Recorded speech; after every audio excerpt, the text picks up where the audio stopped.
Your neighbor is peeking through the blinds again, and no, they are not spying on your love life. They are counting the cars parked outside your house because you just started cooking dinners for 12 people every Friday night. Running a private chef or catering business out of your home kitchen is exciting, but the second delivery trucks and hungry guests start showing up, your quiet street turns into a scene from a food truck rally. Here's the thing nobody tells you when you start dreaming about pop-up dinners and private chef gigs. Your neighbors did not sign up to live next to a restaurant, so the second your kitchen starts smelling like garlic at 10 at night, someone is going to notice. Noise is usually the first thing that causes drama, and we are not just talking about music.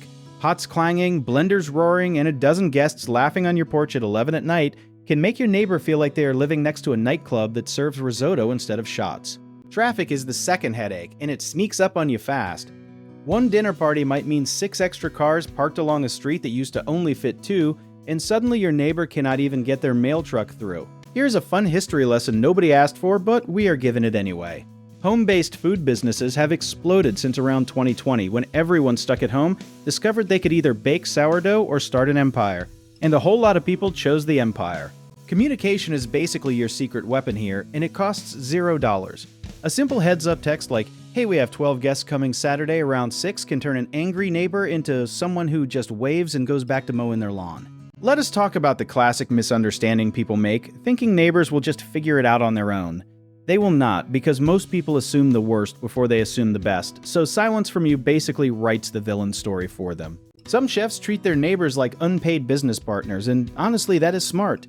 A holiday cookie plate or a leftover charcuterie box dropped on their porch turns complaints into free advertising faster than any influencer ever could. Parking is where things get spicy, pun fully intended. Setting up a simple system, like asking guests to park in your driveway first or use a nearby lot, saves you from becoming the reason your street needs new parking rules. Noise ordinances are real, and they are not just something from a boring city council meeting. Most cities enforce quiet hours starting around 10 at night. So if your dinner parties run past that, you might get a knock that is not a food critic, it is a police officer. Here's where doubt creeps in for a lot of new chefs, wondering if all this neighbor management is even worth the hassle. It absolutely is, because losing your community's trust can shut down a home business faster than any bad Yelp review ever could. Transparency beats permission in most cases, though checking your local laws is still smart. Some areas require permits for regular home-based food operations, so knowing the rules before drama starts saves you stress, fines, and a whole lot of side-eye. Rational thinkers treat their neighborhood like part of their brand, not an obstacle blocking their hustle. Being the chef who waves, chats, and occasionally shares food builds a reputation that money genuinely cannot buy.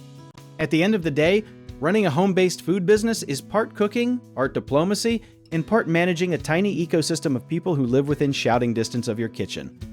Master the noise, the traffic, and the communication, and your neighbors might just become your biggest fans instead of your biggest problem. So if you are building your own private chef or catering hustle and want real strategies for handling neighbors, permits, and growing without the drama, do you want to learn more about our company? Check out our links in the description.